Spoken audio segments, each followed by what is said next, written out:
to stop what you're doing and listen. Hello and welcome to episode 49. I am Mosh, and let's just get right into speculation because the day this goes up, PlayStation will be holding their final state of play of the year. Are they going to go out with a bang? We will know those answers when this goes live. So right now, like I said, it's just speculation. So state of play on Tuesday, and then on Thursday is the Game Awards, which we will see the winners of the awards, obviously. And then we will also get more announcements. So next week's podcast, there will definitely be things to talk about. The big 50, episode 50, so it should be packed. But we have some things to talk about this week. So let's talk about this state of play real quick. Rumor going around that Resident Evil 3 remake will be revealed during it, and if it's not, then it will be revealed during the Game Awards. Some leaked images came out last week, and they were from the PlayStation Store, so that's why people think it'll be state of play. Also, during PlayStation's little celebration week for the 25th anniversary, they sent out a tweet that just mentions Resident Evil and shows a few of the games, and they didn't really mention any other games, so to have a tweet dedicated to Resident Evil's a little, might be a teaser. So, whether it happens on Tuesday during State of Play or Thursday during the Game Awards, Resident Evil 3 Remake is probably being revealed this week, which seems pretty soon. I mean, Resident Evil 2 Remake just came out this year. What was it, in January? I thought we were still at least another year away from this, or at least waiting until next gen, but it seems like it's happening right now. I know they can reuse a lot of stuff from 2 for 3. Yeah, this just seems really sudden, so I guess we'll see what the release date is. PlayStation also said in their blog post that there will be no mention of the PlayStation 5 during the state of play. They're not talking about it. Another thing people have brought up is that Ghost of Tsushima might be possibly shown again, because we have not heard from that game in a while. I think it was E3 of last year. Yeah, it was E3 2018. And then after that, everything went silent. So we need some updates on Ghost of Tsushima. Will it happen during the state of play? We'll find out. Will a 25th anniversary edition of a PS4 console be revealed? Probably. PlayStation sent out a tweet about colored PS1s. Then they sent out a tweet about colored PS2 special edition thing. Then they sent out a tweet about a colored special edition PS3. And then they mentioned the 20th anniversary edition of the PS4. So that's leading up to some sort of announcement of a 25th anniversary edition. They're also talking about the way memory cards looked, and there's just a lot of interesting things happening right now. But the big thing I want to bring up is Resistance. So Insomniac's been tweeting about Resistance quite a bit lately, and some people think Insomniac has something up their sleeve for the state of play. Now, I don't think it's a new Resistance game, because I think they're making a new Ratchet & Clank, and they're working on Spider-Man, so they're pretty busy, but there could be remasters coming. Now, they don't make Resistance anymore. After they finished 3, Insomniac was like, we're done, it's over.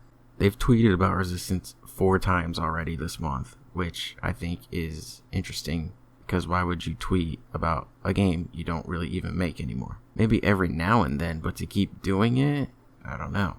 Like, one of them is a meme. It shows one of the Chimera, and it's like, feeling cute, might delete society later. Another one's an instructional video on how to use the auger in Resistance 3. Why would you show an instructional video on Twitter about a game that came out in 2011? And then before that, they sent out a tweet saying to buy a Resistance 3 t-shirt. Why do they want people to buy t-shirts? Are you trying to get rid of what you have because you have new stock coming in? Because you're about to reveal something? Maybe I'm getting my hopes up. I am getting my hopes up. Hey, if it doesn't get revealed on Tuesday, if there's no Resistance remaster, it's solely on me. I brought this disappointment on myself, but I don't know. I feel like something is brewing. I don't know if it's going to be Tuesday, but just sometime soon. Because usually when some sort of event happens, I'm like, oh yeah, Resistance remaster, that'd be cool. And I think about it for a few seconds, and then I forget about it because I know it's not going to happen. Or I knew it wasn't going to happen anytime soon. But for this, I keep thinking about it. Like this morning I woke up and the very first thing I thought about was Resistance. Like I had to jump on the internet and see if anything leaked or just any information came out. That was the very first thing I thought of. I just keep thinking about it because there's this feeling of future disappointment. I don't know, but this state of play is at 6 a.m. I think the other ones were at 2 p.m. But for some reason, this one's at 6 in the morning, and no one seems to be questioning that. Like, why are they doing it so early? Maybe they have a jam-packed day that day. I don't know. So the past few State of Plays, I did watch-alongs. I don't know if I'll do a watch-along to this one, because I'm not going to watch it at 6 in the morning. But if I'm able to avoid spoilers, which is going to be really hard to do, I will try to do one and then upload it on Wednesday. It's just going to be hard because I have to go on YouTube, then I have to go on their channel, and then, for each thing they announce during the State of Play, they release its own video. So I gotta not see those videos. I can't read the titles, can't see the thumbnails. Somehow find the State of Play episode and just watch it. But yeah, I just have this feeling. I don't know what it is, but I think something's going to happen soon. It might not be Tuesday again, but just soon-ish. And I'm going to trust my instincts on this one. But I am ready to be disappointed. If Insomniac does have a special announcement for State of Play, I think it might have to do with Sunset Overdrive, because that was an Xbox exclusive game. And now that they have been acquired by PlayStation, maybe they'll try to put a PS4 version out. I don't know if they have a contract or whatever with Microsoft about that. I'm really not sure, but I think that could be the thing if they have an announcement. I don't know where people are getting that from, so internet's going to internet. There's a really good chance Insomniac doesn't even show anything at State of Play. But again, I just think it's a little weird that they tweet so much about Resistance, a game that they don't make anymore, and they haven't had any sort of active connection with for 8 years. They still tweet about Ratchet & Clank, but Ratchet & Clank still exists. They tweet about Spider-Man because Spider-Man obviously still exists. Resistance is supposed to be a thing of the past, but maybe to them it's not. Maybe they're just really proud of the games, which they should be, because they're good games. I guess we'll just wait and see, but again, by the time this episode goes up, we'll already have all the answers. So I'm either going to be a really happy person or a really sad person. Just like LeVar Ball said, we have to speak it into existence. With the first pick in the 2020 PS4 Remaster Draft, MOSH selects Resistance, and then the crowd goes wild. Jumping in here real quick during post-production to say that Insomniac has sent out yet another Resistance tweet, their 5th one of the month. It's Monday right now, and it says, that face when you notice there is only one pizza slice left. Does one pizza slice left mean one day left, since State of Play is tomorrow? It also shows a picture of the Leviathan, which is the biggest enemy in Resistance. So is this picture and caption saying that something big is happening in one day? That's how I'm interpreting it. Am I looking into this way too much? Yeah, probably. No, I'm definitely looking into it too much. Do I really care? Not until the disappointment sets in, then I'll start to care a little bit. I have a Resistance poster that I never hung up, and I'm going to hang it up right now and just pretend it's like a bat signal, and hopefully that helps. Anyway, let's move on to things that are actually confirmed. So the new season for Destiny 2 starts on December 10th and ends on March 9th. It's called Season of Dawn, and he's back. The man, the myth, the legend, Saint 14. So Saint 14 is a character in Destiny. He has gone down as being one of the greatest Titans to ever live and one of the greatest Guardians. So you heard about him in Destiny 1, you heard about him in Destiny 2. They brought him in for the first expansion of Destiny 2, Curse of Osiris. And once you finally see him, he's dead. So they build this dude up to be one of the greatest to ever do it, and they kill him. This made a lot of people mad, including myself. Well, in this new season, you have a chance to save him. So one of the enemies you defeated last season, once you killed it, it completely changed the timeline and all that, because you're dealing with the Vex, and the Vex deal with time. So killing that enemy warped everything, so now you can go and actually save Saint 14, and he'll be alive again. See, to me, this is all a build-up to the fight against the Darkness or Destiny 3, because you hear about, these legendary people, and now they're actually showing up in the game to, team up with you and go to war. We heard about Osiris, now he's in the game. We always heard about Anna Bray, now she's in the game. Heard about Saint 14, now he's in the game. So if you don't own the season pass, then this season will cost $10. And I'm pretty sure Bungie said every season going forward would be $10. So what you get if you own this season is you get a new exotic scout rifle called the Symmetry. You get access to a new 6-player activity called the Sundial, new exotic quests, new seasonal armor sets, and new ornaments, new triumphs, new bounties, and seasonal lore books, an exotic emote, ghost, ornament, and a finisher, and of course additional things in between. If you're just a free player, you still get seasonal rank rewards. You get the seasonal artifact, the Lantern of Osiris, which people that get the season pass also have. You get to help Osiris fix the timeline by restoring obelisks on 4 destinations. You get seasonal armor, and you get to progress through season ranks to also earn the exotic scout rifle, the Symmetry. So if you get the season pass, you get that exotic scout rifle right away. If you don't get the season pass, then you can still get it, but you have to play a little bit more. So there's 100 tiers again, and it's very similar to last season. Some armor, weapons, ornaments, upgrade materials, other materials, engrams, glimmer, legendary shards, bright dust, all that stuff. It's pretty much the same, just slight differences. And then on December 17th through January 14th is the Dawning event, which is like their kind of Christmas thing. On Christmas Eve, Iron Banner starts up again. On January 7th, a new exotic quest for a gun, which looks like a sidearm. Then January 28th, another one for a gun called the Bastion. It might be an auto rifle, I'm not entirely sure. And then the sidearm's called Devil's Ruin. And then on February 11th through the 18th is their Crimson Days event, which is like their Valentine's Day thing. So the Crimson Days, the Dawning, and Iron Banner are available to everyone, and then everything else is you have to own the season pass. Or you have to own the season, but within the season is the season pass, which is what you rank up. But you can also buy a season pass, which you get 4 seasons within it, but we're already done with 1 season, so it's very confusing. Have I ever mentioned that Bungie's not good at explaining things? Alright, moving on to Red Dead Online, and this irritates me because they announced a new role, and I was going to make a video a few weeks ago where I was going to give my thoughts on what possible new roles could be in the future, and one of them was going to be transporting moonshine, and sure enough they announced the next role is transporting moonshine. I should have just made the video. My other role was going to be fisherman. I think they could add something involved fishing, and then you gotta think of like the unlocks you get. So I'm just gonna say it all right now. Why not? I think you could get a boat. Like the first boat you get would be the canoe, and then later on in the unlocks you can get the small fishing boat.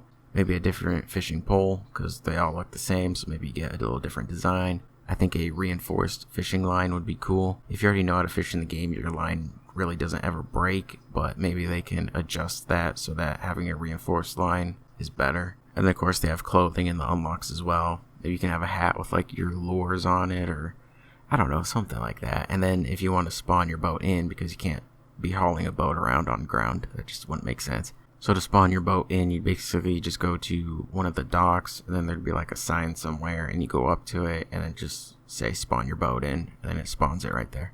And then for the moonshine role, I was basically going to say it's like an extension of the trader role, but instead of delivering goods, you just deliver moonshine. But anyway, the moonshine thing is real, and it's coming December 13th, so I will now read about it. In an America not yet fully governed by law, opportunity abounds for the lawless. Wild open space ready and waiting for the ruthless and ambitious to carve a new future for themselves. How better to pick your fortune than to become a black market moonshiner, the all-new frontier pursuit coming to Red Dead Online on December 13th.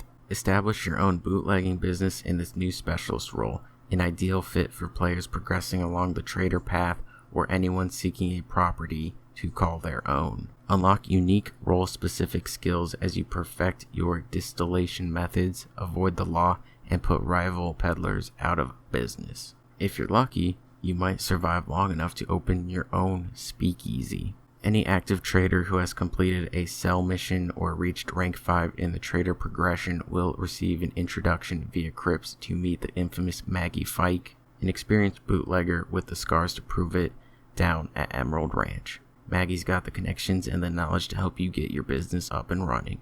Purchase a moonshining shack and you will be on your way. To passers-by, the shack is an unassuming dwelling, the main floor acting as a front with all the details of an ordinary homestead. The basement, however, is where you'll ultimately get down to business.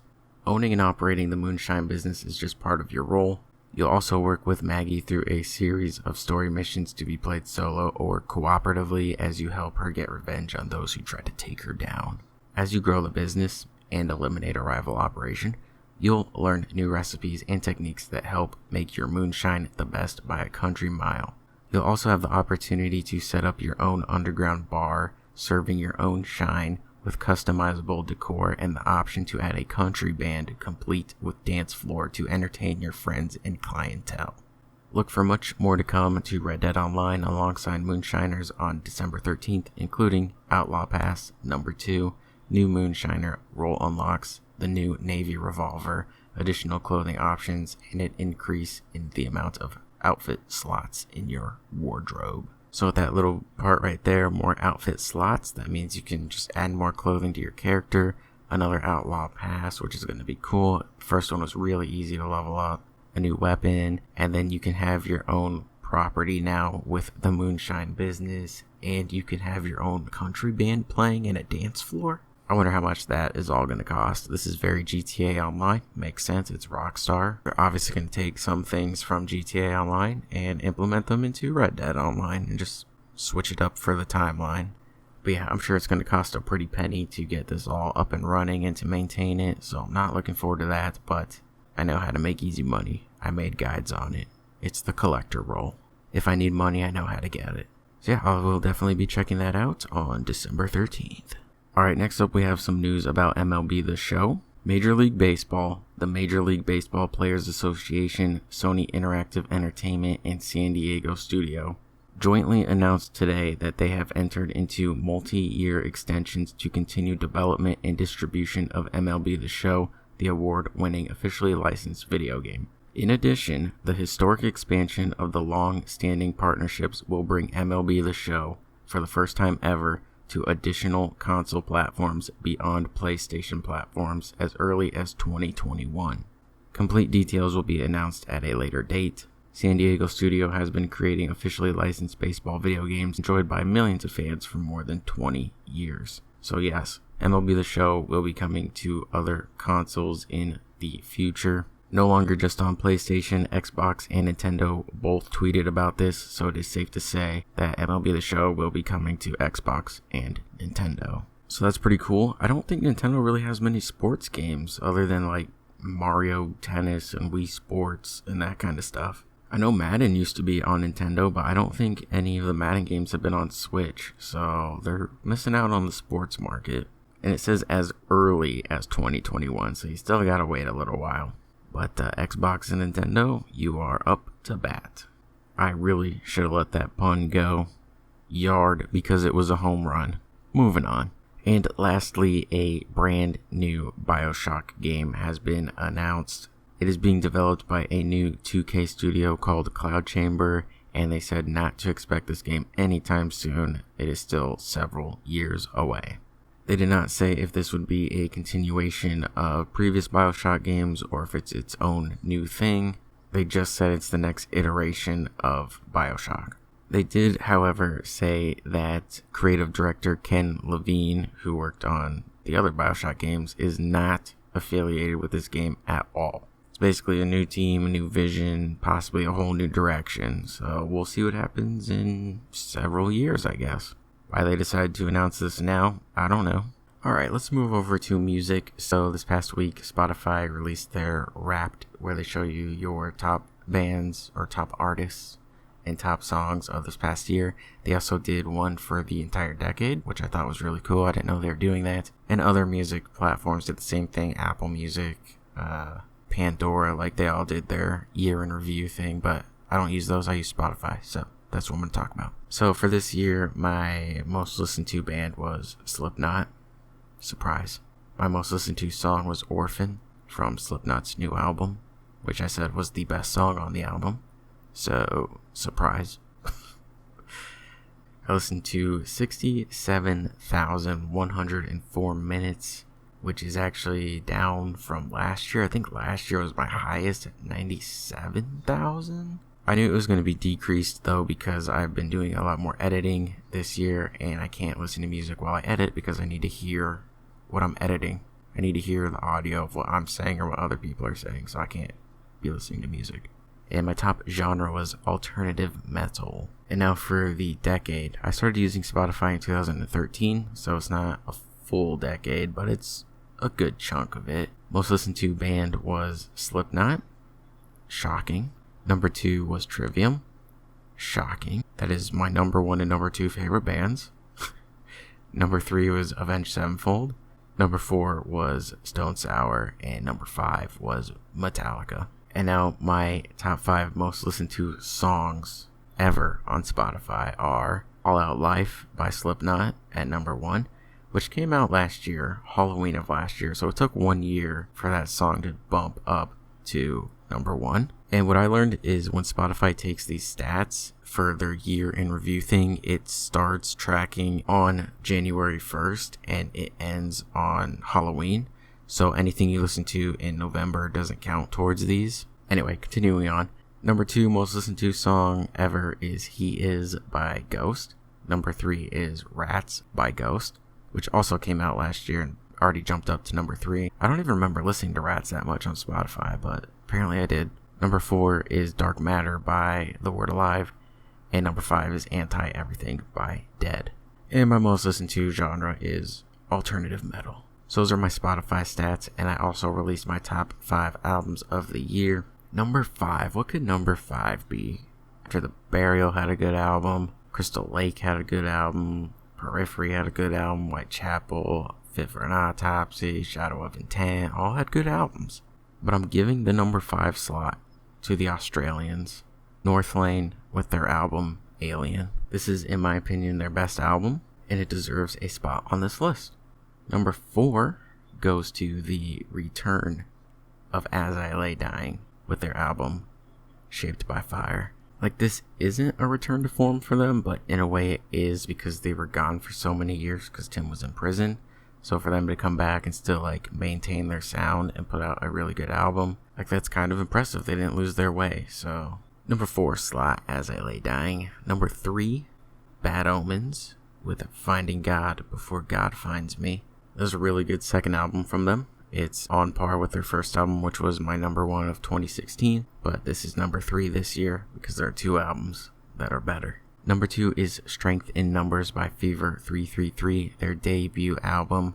For this band, the members have been in other bands that have released albums, but for this particular band, it is their debut. This album came out near the beginning of the year, and I've had almost the whole year to digest it, listen to it, take it all in, and it is still sitting at the number 2 spot. I never got sick of it. I still listen to it. It's just that good. Now to number 1. Who has taken the number 1 spot?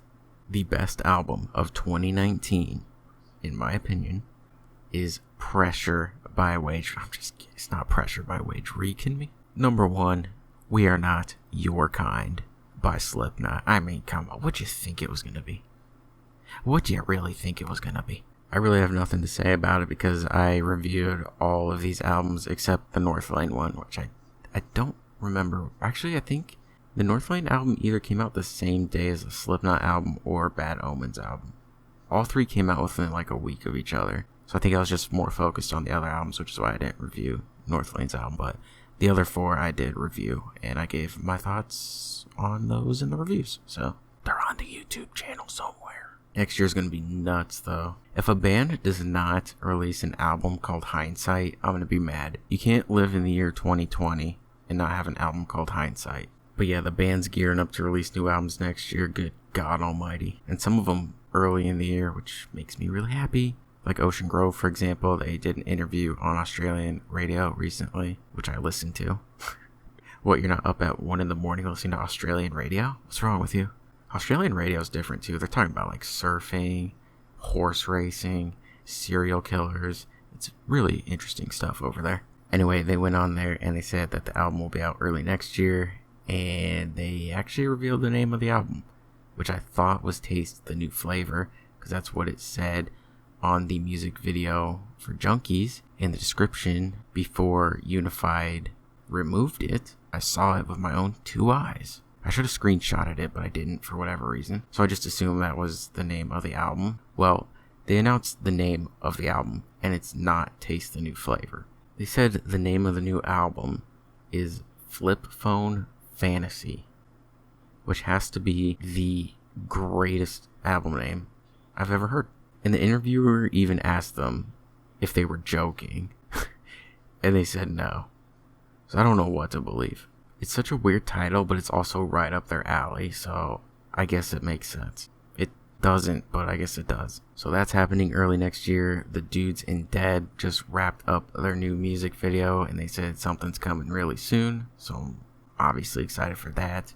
Next year, it's jam-packed with music and video games. But that is all I have for music this week. I'm actually just going to make my weekly pick this week. Ocean Grove, a specific song. You're more than welcome to check out the whole band, all their songs. But I'm going to recommend a specific song. So this was the second song I ever heard by them. The first song was called Intimate Alien. I was like, wow, that's a weird title for a song. So I checked it out and I really liked it. And YouTube had been recommending me one of their songs for a long time and I never listened to it. So after I listened to that song, I went on YouTube. And sure enough, this other song was still being recommended to me. And I said, well, I like that song, so I'll check this one out. And that was it. YouTube read me like a book, and I've been a fan ever since. The song is called Lights On Kind of Lover, and it's just that good. I had the song on repeat for a few days. This is the older version of the band. The guy that does the screams in the song is no longer in the band.